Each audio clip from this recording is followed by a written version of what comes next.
There's a new trend appearing on the App Store, faith-based apps, and they're generating thousands of dollars in revenue every month. This app generated $20,000 last month, and this one, $500,000. That's $6 million a year. The secret is simple. Take an emerging trend and apply the Christian treatment. In this video, I'll show you how to build your own faith-based app, one that is meaningful and actually generates revenue. I'll show you why some developers have already tried but failed, and the important insights that will help you to succeed. The most common question I get is, how do you actually find an idea for a breakout app? And if you find yourself asking this question, chances are you're looking in all the wrong places. If you're sitting in front of your MacBook looking for ideas, you're going to be inspired by all the same things that hundreds of other developers are inspired by. Instead, get away from your MacBook, get outside, live your life, and keep an eye out for app ideas.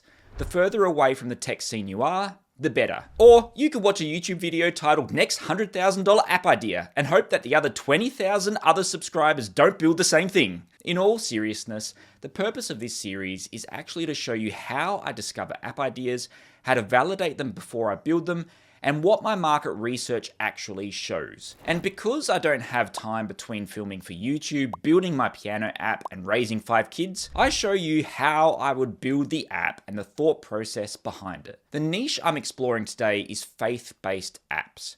Apps that take an existing niche and adds a Christian spin. And apps in this space are generating serious revenue. Bible Chat, an app that lets you talk with the Bible using AI, generated $500,000 last month. It ranks number 2 in the reference category on the Australian App Store and has 7,100 reviews. The app uses a freemium model with weekly, monthly, annual, and lifetime options ranging from $5.99 Australian a week, that's around $3.99 US, to $99.99 a year, that's $64.99 US. Then there's Unchained, an app to help with porn addiction, built for Christians. It generated $20,000 last month and has a similar subscription model, weekly, monthly, and annual, with the weekly plan starting at $7.99 Australian, that's around $5.99 US dollars, to an annual plan of $59.99 Australian, around about $39.99 US dollars. But before you run out there and start building your own faith-based app,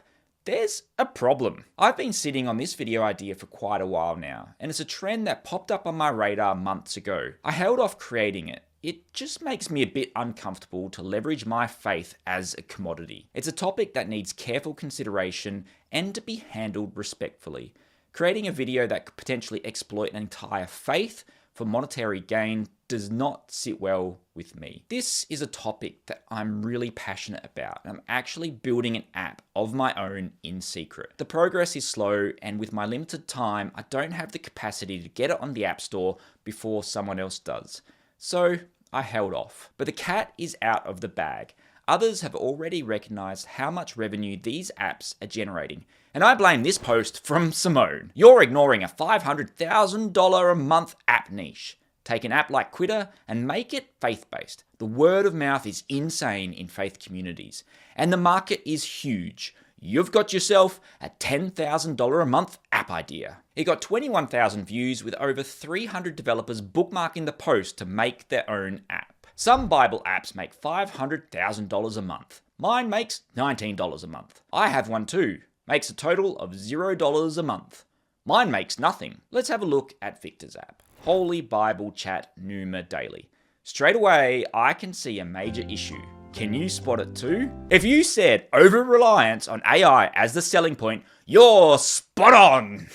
There are 2 demographics who distrust AI more than any other: artists and Christians. And this is backed up by Theodora from Designer Rants. He's kind of an expert on this whole App Store thing. If you avoid mentioning AI in App Store screenshots for Bible apps, conversion rates increase. And this rings absolutely true to me. I have had so many conversations with fellow Christians trying to explain the benefits of AI. But the pushback I get is always the same. Either we should be using computers less to solve human problems by focusing more on human connection and the relationships with each other. Or they'll tell me we're moving to a future where human skill is becoming more and more obsolete. And this won't lead to the utopian society that we're promised, but will instead bring more despair and a lack of purpose in people's lives. And then there's an entire subgroup of Christians who just don't like technology progress at all, and they say we've already gone too far. Whatever the reasoning, the stats are clear. A large portion of the Christian population has a deep distrust for AI, and you won't change their mind in your app. Personally, I think technology plays a massive role in my own faith. The ability to communicate, learn, and connect with others is everything that Jesus preached to us in the Gospels. So there is room here for faith-based apps that leverage AI in a more thoughtful and inspiring way. But before you build your amazing AI-powered Bible app and omit all AI from your screenshots, there's one more issue, and this is a big one. The Bible is copyrighted. Yes, you heard me right.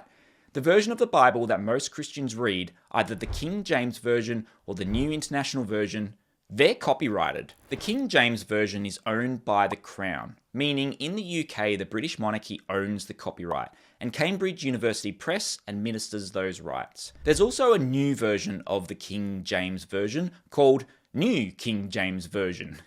And then there's the New International Version owned by Biblica, with commercial and publishing rights in the USA owned by a division of HarperCollins Christian Publishing. That means if you want to publish any verse of the most popular translations of the Bible in circulation, you need permission. HarperCollins has a fair use policy, which allows up to 500 verses in total to be used in publication, with scripture making up no more than 25% of the total text, and specific guidelines around attribution. You need to put the full verse name in there, plus the NIV initials. But is using Bible verses in your app subject to fair use? From my research, yes and no. The fair use policy is clearly designed for publication. Apps are a little different.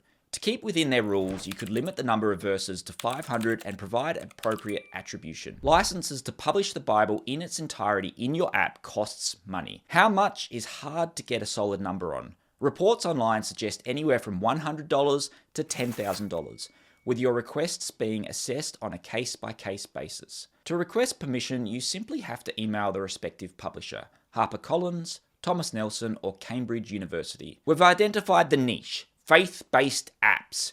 We know not to fall for the AI trap, and we've asked permission from the King of England himself to use Bible verses. Now what? Now is the fun part. We start thinking about ideas, and a great way to do this is to focus on existing app niches and give them a bit of a faith-based makeover.